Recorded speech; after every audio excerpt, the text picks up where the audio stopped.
At the Low Country Children's Hospital Gala, a woman sat in a black wheelchair at the edge of the ballroom, near the dessert table. Two guests walked past without looking at her. A man in a tuxedo placed his empty champagne flute into her hand, mistaking her for staff. She accepted it without expression. The side door opened. A man in a worn jacket entered with his 8-year-old son. He stopped. He looked at her, not the chair. He crossed the room, pulled out a chair and said, "My boy is about to murder a pecan pie. Join us." She rolled forward. "Before we go further, hit the subscribe button below and let us know in the comments where you are watching from tonight." 2 weeks before the gala, on a Tuesday afternoon in October, Dawson Reed was bent over a long oak table in a workshop at the back end of a narrow lot off Dorchester Road, in the quieter half of North Charleston. Sawdust caught the late light. 3 folders lay open in front of him. The top folder was labeled, "Reed Adaptive Renovations. RFP Response. Ellsworth Heritage Hotel." The bid was due in 9 days. He had walked the lobby and second floor of the hotel the week before, as a curious tourist, sketching pinch points on a paper map he kept folded in his jacket pocket. Now he was translating those scribbles into a clean schematic. Door widths, threshold heights, sightlines from the seated position of someone 3 feet tall. In the corner, near the small heater that wheezed on cold mornings, his 8-year-old son Eli was building a Lego crane with a working pulley. He had been at it for 2 hours and had spoken roughly 4 sentences. "Dad," he said, "does the rope go on the top wheel or the bottom wheel?" Dawson looked up. "Top, then bottom, then back to the top. That is a lot of going. That is how cranes work, buddy." Eli nodded with the seriousness of a man receiving instructions on a submarine and went back to threading the string. The dog, a 14-year-old lab mix named Bear, sighed from beneath the table. Above the workshop pegboard, half hidden behind a row of clamps, sat a framed certificate turned face down against the wall. Beside it, on the shelf, a stack of engineering journals, still wrapped in their original mailing plastic. Subscriptions Dawson had not canceled and had not opened for nearly 4 years. His phone rang. He glanced at the screen. Low Country Children's Hospital, Development Office, Dawson Reed. "Mr. Reed, it is Marisa from the gala team. The roll-in shower bench you donated for the Halloran family. We are featuring it in the donation showcase Friday night. We would love to have you bring it over personally. There is a place at the family table for Eli, too." Dawson rubbed the bridge of his nose. "Marisa, I am not really a gala guy. It would mean a lot to the Hallorans." He looked at Eli, who had now produced a working pulley and was clearly waiting to demonstrate it. Then he looked briefly at the folder labeled Ellsworth on the table. The hotel hosting the gala was the same hotel he was bidding on. He could walk the public spaces in a borrowed tuxedo without anyone asking what he was looking at. "All right," he said. "We will be there." Friday came overcast. Eli stood in front of the bathroom mirror, fighting a bow tie the rental shop had mailed in a size only slightly too stiff. Dawson knotted it for him with hands that remembered the motion from his own wedding. On his left ring finger, the worn band caught the bathroom light. He had never taken it off. They drove east, over the Cooper River, the bridge cables ticking past the truck window like a metronome. When the columned facade of the Ellsworth Heritage Hotel came into view on East Bay Street, Dawson slowed. His eyes traveled across the front steps, the brass-railed entrance, the narrow side service door. He counted 3 places where the accessible route had been hidden so well it had stopped being accessible. He said nothing. Eli was practicing his bow-tie smile. That same Friday morning, across the harbor in the Ellsworth Tower penthouse on Meeting Street, Margot Ellsworth was already at her desk by 7. Her chief of staff, Hadley Allard, came in with 2 coffees and a printed timeline. "Cocktail at 6:30, Hadley said, sliding the page across. "Opening remarks at 7:45. Dinner at 8. You can read your speech and be back in the car by 9 if you want." Margot looked at her. "I am the host. I am not hiding." Hadley did not argue. She had been chief of staff for 11 months. She had learned which battles Margot lost gracefully and which she did not lose at all. For half a second, while Hadley reviewed the donor seating chart, Margot was not in the penthouse. She was in the cabin of a 30-foot sailboat off Sullivan's Island. 6 years and 2 months earlier, hearing the wrong sound, feeling the boom swing the wrong way, watching the white sail eclipse the August sun. Then she was in a hospital ceiling tile, counting the holes. Then she was back in the penthouse, and Hadley was asking whether she wanted the lavender suit or the navy. Navy, she said. She had been chief executive for 14 months. Gallus remained the hardest spaces, not because of the wheelchair, but because of the way Charleston society looked through her when she entered a room. She had developed a habit. 15 minutes before her speech, she would peel away from the donor cluster and roll to a quiet corner near the dessert tables. She called it reading the room. It was also, she knew, hiding in plain sight. That night, she did exactly that. In the 12 minutes she spent at the edge of the ballroom, 3 people mistook her for staff. One handed her a coat. One asked where the restroom was. The third, a man in a tuxedo holding a champagne flute by the rim, set the empty glass into her hand without looking down, and kept walking. She had just settled the glass on the table beside her when the side door opened. The man in the worn jacket walked in carrying the shower bench wrapped in protective plastic. He handed it off to a coordinator. Then he turned and saw the moment. The empty glass. The polite face, something tightened in his chest. He crossed the room. He did not say, "Let me help." He said, "There is a table over there with 2 chairs and a piece of pecan pie my boy is about to murder. Join us." She looked at him long enough to know he was not pitying her. She rolled forward. For 10 minutes they sat. Eli asked her about the rear wheel camber on her chair, the way a small boy asks about a Mars rover. She answered him as if he were a junior engineer. Dawson did not ask what she did. He asked which piece of the string quartet she liked best. She said the Dvorak. He said he had never had an opinion about Dvorak, and asked her to teach him one. At 7:43 the ballroom lights dimmed. The master of ceremonies stepped to the podium. "Ladies and gentlemen, please welcome our gracious host this evening, the Chief Executive Officer of Ellsworth Hospitality Group, Margot Ellsworth." The room turned. Heads found their table. Margot set her napkin down. "Excuse me, gentlemen," she said, and rolled toward the stage. Dawson did not move. Eli, mouthful of pie, looked up. "Daddy, was that her?" Dawson did not answer. He was watching the chair roll away from him. His eyes had found the small machined logo on the rear frame. He knew that logo. He had drawn it. The letters etched into the aluminum read M Active 03/D.R. Saturday morning came too early. Dawson was in the workshop by 5:30, before Eli was awake, before Bear had stirred from the rug. He stood in front of the pegboard and lifted the framed certificate down from the shelf where it had spent the last 4 years facing the wall. Georgia Institute of Technology, School of Mechanical Engineering, the Sinclair Foundation Adaptive Design Fellowship, awarded to Dawson M. Reed, 2010. He set it on the workbench, glass up. Then he opened the bottom drawer of the file cabinet. He had not opened it since the spring he moved out of the company apartment in Atlanta. Inside, hardbound notebooks, sketch pads, a stack of patent filings paper clipped together. The top filing was titled Active Frame Wheelchair System. Application 14-8-82-401. Inventor, D. Reed. He sat with the folder on his lap for a long time. Pieces came back, not in order. 2013. The porch in Decatur. Hannah on the wicker swing with the diagnosis still folded in her purse, saying, "Just promise me you will keep making things, Dawes." 2014. The lab at Meridian Mobility. The prototype frame on a test rig. The engineering team passing him a marker so he could sign the first clean drawing. 2015. Hannah herself in the prototype, laughing because for the first time in 2 years, she could pivot in her own kitchen without scraping the cabinet. 2019. The third-generation chair beneath her in a hospital room with the curtain drawn. 2020. The spring after Hannah. The meeting with the Meridian General Counsel who said, very gently, that under the original work-for-hire language he had signed in 2012, the company would be retaining all rights and was not obligated to keep his name on the new marketing. He had signed the exit papers.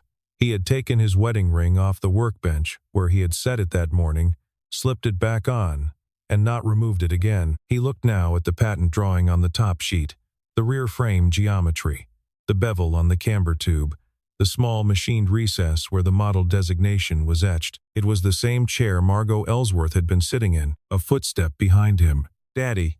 Eli was in the doorway, dragging his blanket, hair on the wrong side of his head. "Why are you up so early?" "Just looking at some old work, buddy." "Was it good work?" Dawson closed the folder.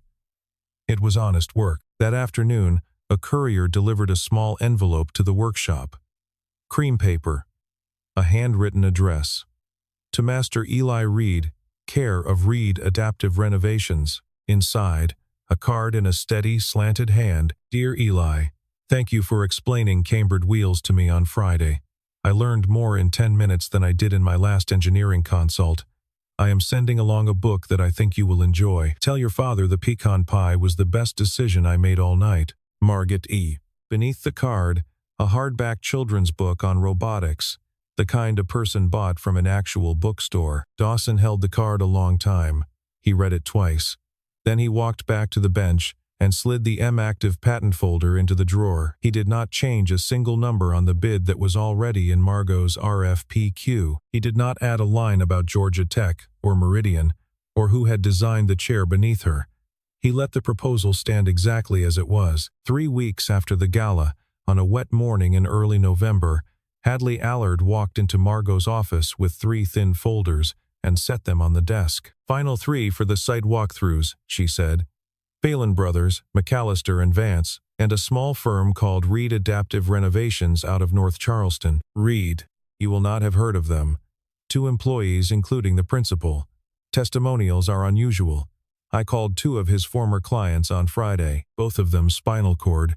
Both of them said the same thing, which was that he did not push the chair, did not open the door early, and asked the right questions." Margot picked up the folder. "Schedule him last." The Reed walkthrough was set for the following Wednesday at 10. At 9:55, Margot rolled into the lobby of the Ellsworth Heritage Hotel and saw, standing near the front desk in a clean work jacket, the man from the gala. He looked up. He did not look surprised exactly. He looked like a man who had been preparing for the door to open. "Mr. Reed, Miss Ellsworth." They shook hands. Hadley, watching from 20 feet back, exhaled very quietly. The walkthrough lasted 90 minutes. Margot rolled. Dawson walked. He did not push the chair. He did not open doors before she reached them. He did not offer to take notes for her. He asked, 3 different times, where exactly she felt the pinch points she had learned to absorb without comment, and he made marks on a paper map every time she answered. They argued, briefly, about the service elevator. He had proposed moving it 8 feet to the south. She had proposed leaving it where it was and rebuilding the corridor. She was right. He saw it on the second look and said so without apologizing for missing it the first time. They were standing in the second-floor west corridor when Russell Pemberton appeared at the end of the hallway with another man in a blazer. "Margot." Russell crossed the corridor in long strides. He was 62, silver-haired, expensive without being interesting. The man in the blazer behind him was younger, mid-30s, with the careful posture of someone who knew he was overhearing things he should not. "This must be your renovator," Russell said, looking at Dawson. He extended his hand without quite looking at it. "Russell Pemberton, board member. I have been telling Margot that this whole project is a very expensive way to make a personal statement. I am sure you can deliver it for less than she thinks." Dawson shook his hand once. "The bid is the bid," he said. Russell smiled the way a man smiles when he has not been agreed with. "We will see." He turned to Margot. "I am bringing in Crescent Build Group on Friday for a comparison number. You will like the savings." He walked off. The man in the blazer behind him followed, but as he turned, his eyes met Dawson's for one fraction of a second.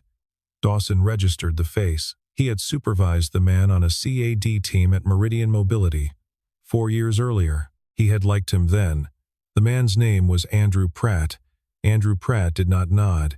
He kept walking. When the corridor was empty, Margot said quietly, "Most contractors would have agreed with him to keep the contract." Dawson said, "Most contractors do not have to look in the mirror." She rolled away first, so he would not see the small smile. 5 weeks after the gala, on a Thursday night, Margot was the last person in the Ellsworth Tower. The cleaning crew had gone home. The donor wing on the 42nd floor was dark. She was at her desk with a single lamp on and the Reed Adaptive proposal in front of her. The bid was tight. The numbers were honest. The construction calendar was conservative. None of that was what had kept her in the office at 10 on a Thursday. It was the first sentence. Universal access is not adaptation. It is original architecture. She had read that sentence before. She knew she had. She did not know where. She opened her laptop and logged into the Ellsworth Foundation archive. The family fund her grandfather had started in 1958, which had absorbed the Sinclair Foundation when her father had married her mother, and which she now chaired in addition to the company. She searched the academic grants ledger, 2010. Sinclair Foundation Adaptive Design Fellowship. Georgia Institute of Technology. Recipient. Redacted under settlement. 2021. She frowned at the screen. Redactions in the family ledger were rare, and usually meant a legal entanglement that had outlasted whoever had cared about it. She switched to the academic database she had paid for in her recovery year. She searched the fellowship by year and discipline. She found a dissertation. The author was not named. The first sentence of the abstract read, "Universal access is not adaptation. It is original architecture." She closed the laptop. She did not search further. She had decided, in the time it took to slide the screen down, that she wanted to hear the rest from him. She rolled to the window. The Cooper River bridge cables made a long curve of light against the dark sky. She had read that abstract once, when she was 25 at Georgetown. A boy she had known then, the younger brother of a girlfriend, had used a wheelchair. She had been looking on his behalf. For someone who wrote about disability the way her father wrote about hotels, as a thing to design beautifully, not adapt apologetically. She had read the abstract and remembered the sentence and forgotten the name. She had been moving through the world, she realized, on the work of a stranger for a long time. She thought of her father at his desk in the third-floor study of the family house on the Battery, signing checks for foundations whose recipients he would never meet. She had asked him once how he chose. He had told her he chose the ones who would never ask. That same night, on Daniel Island, Eli sat at the kitchen table with 3 Lego pieces and a half-built robot in front of him. He had been quiet for a stretch. "Dad." "Yes, buddy. Do you think she is sad?" Dawson set the dish towel down on the counter. He thought about it carefully. "No, I do not think she is sad. I think she is careful. Like Mom was. Mom was sad sometimes. Mom was sad sometimes. But mostly, Mom was careful." Eli took this in. He picked up a small motor and snapped it onto the base of the robot. "I think Margot is careful too," he said. Dawson rinsed the dish. He did not turn around right away.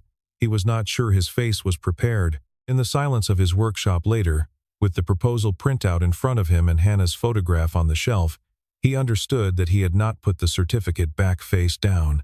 It was still on the bench, glass up.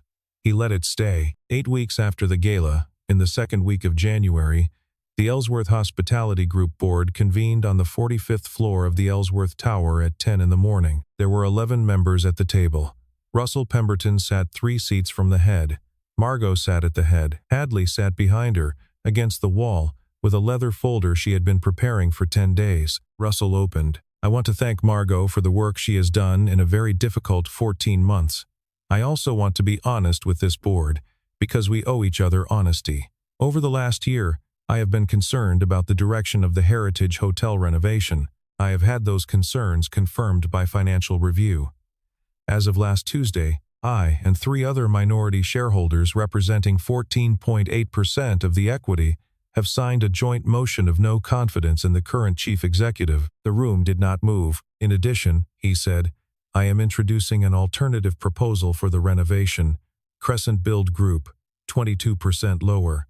Same scope. I would like the board to consider both proposals in light of the no confidence motion." Margot folded her hands. "Before we vote," she said, "I would like to walk the board through the current renovation contract one more time. The principal designer is on site downstairs. I have asked him to come up." The board exchanged glances. Hadley left the room and returned a minute later with Dawson, who came in carrying a single binder. He had borrowed his good jacket again. He looked, in the boardroom mirror behind the head of the table, exactly like what Russell wanted him to look like. He presented for 4 minutes. He did not raise his voice. He did not introduce himself beyond his name. He spoke about load-bearing constraints on the second-floor west corridor. He spoke about the cost of moving an elevator versus rebuilding around it. He spoke about the projected occupancy lift across 2 market segments the Heritage Hotel had never been able to serve. The numbers were unflashy. They were correct. When he finished, Russell smiled. "Mr. Reed, I appreciate the presentation. I am sure you are a fine small contractor, but we have a comparison bid that is meaningfully more affordable. Would you care to comment?" Dawson opened his mouth to answer. A chair at the far end of the table scraped back. Wendell Hartigan stood up. Wendell was 56.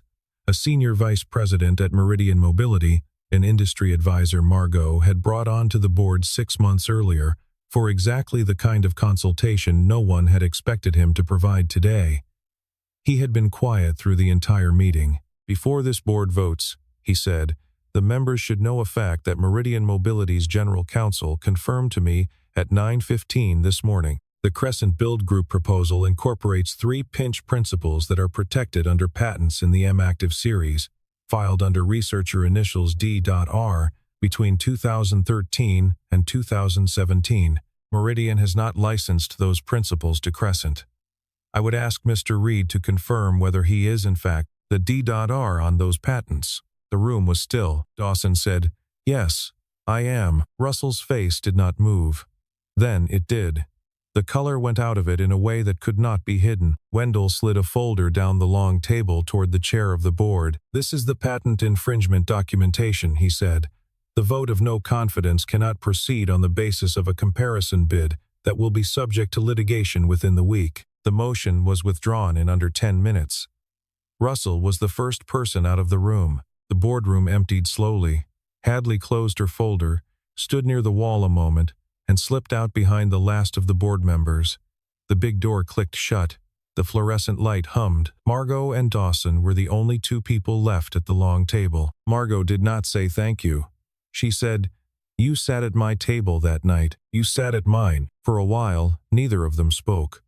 The Charleston light was coming through the long west window in a flat winter wash that turned the room the color of old paper. "How long," she finally asked, "have you known I was sitting in your chair?" "Since the gala." "You did not say." "It did not seem like mine to say." She looked down at the rear frame of her own chair, the brushed aluminum where the small etching was hidden under her elbow. "My father commissioned it," she said, "through Meridian, in 2019. After my accident, he never told me who designed it. I think he did not want me to feel that I owed anyone anything." Dawson nodded slowly. "He funded my fellowship at Georgia Tech in 2010. Sinclair Foundation." "I know. I found the redaction last week. I knew the sentence in your proposal before I knew the name." "What sentence?" "The first one. I read your dissertation when I was 25. There was a boy in my class at Georgetown who used a chair. I was looking for something to read that did not talk about him as if he were broken. I found you. I never knew your name because the publication used initials. I remembered the first sentence." Dawson set his hands flat on the table. "My wife," he said. "Hannah. She had MS. She was the one who told me to keep making things. I designed the first frame for her. I designed the 3rd generation for her too, although by then she was too sick to use it for long. She tested the brake tension herself, even when her hands could only close halfway. She wanted the data clean. She would not let me grade her grip out of pity. The chair," she said toward the end, "was the only thing in our house that did not lie to her." Margot did not look away. "I am sorry. So am I. For your accident. I have stopped being sorry for it. Mostly." A pause. "I have stopped too," he said. "Mostly." He moved his hand a little closer to hers across the surface of the table. He did not touch her. He let his hand rest where it could be reached.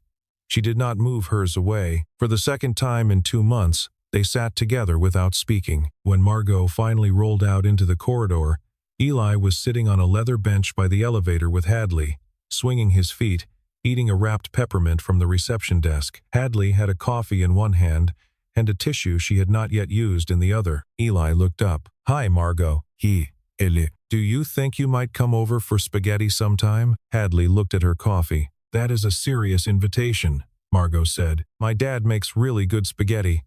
He puts a little bit of cinnamon in it, which sounds weird, but it is good." "That does sound weird," Margot said.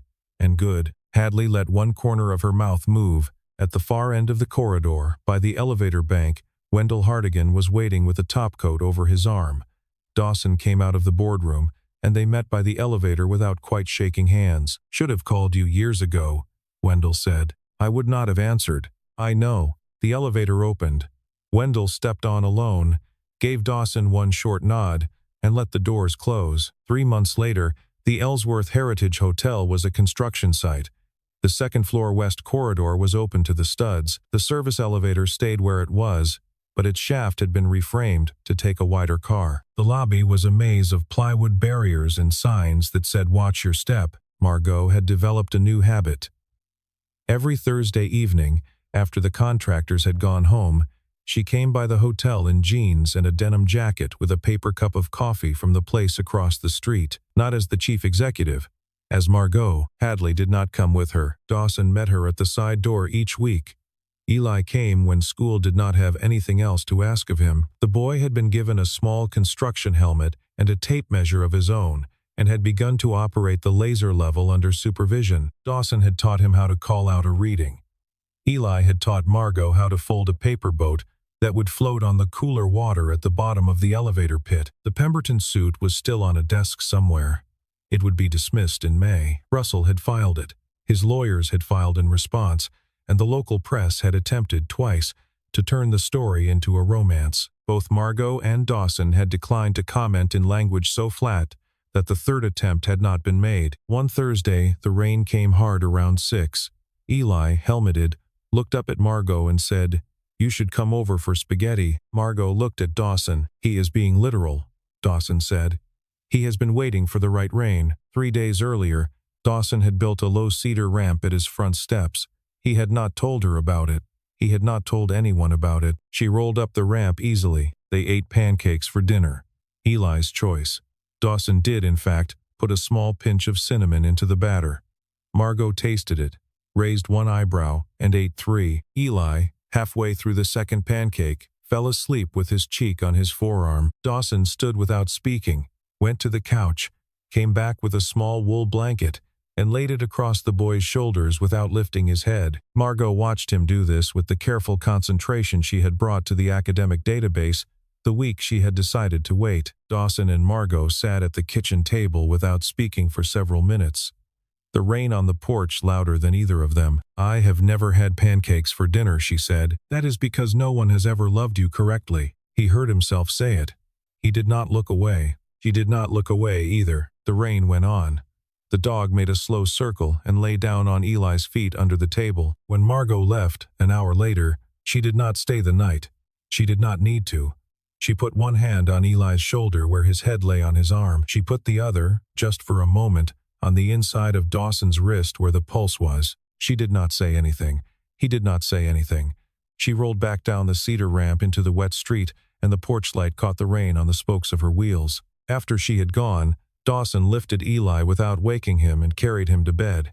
He sat for a long time on the edge of the boy's mattress watching him breathe. Then he went out to the workshop and turned the framed Georgia Tech certificate around so that for the first time in 4 years, it faced the room. 1 year after the gala, on the 3rd of October, the renovated Ellsworth Heritage Hotel opened to the public. The press preview was held in the new ballroom on a clear Carolina evening that smelled of harbor salt and live oak. There were 220 guests, including several donors who had been at the previous year's Children's Hospital Gala and were trying, without success, to pretend they had no memory of the woman in the wheelchair near the dessert table. Margot delivered the opening remarks from a low stage built at her height. She thanked the construction team, the design partners, the architecture firm of record, and the longtime staff who had stayed through 15 months of plywood. She did not thank her board. Then she said something that had not been on the printed program. "There is one person I would like to ask up here tonight who has been listed in the credits as lead accessibility designer. He would have preferred to remain in the credits. I am asking him up anyway. Mr. Reed." Dawson, standing near the back of the ballroom with Eli on one side of him and Hadley on the other, did not move. Eli, who had been waiting his entire life for this moment without knowing it, put 2 small hands on the small of his father's back and pushed. Dawson walked forward. He stepped up onto the low stage. He stood next to Margot. He looked at the microphone for a long second. "A building is worth what it lets people move through," he said.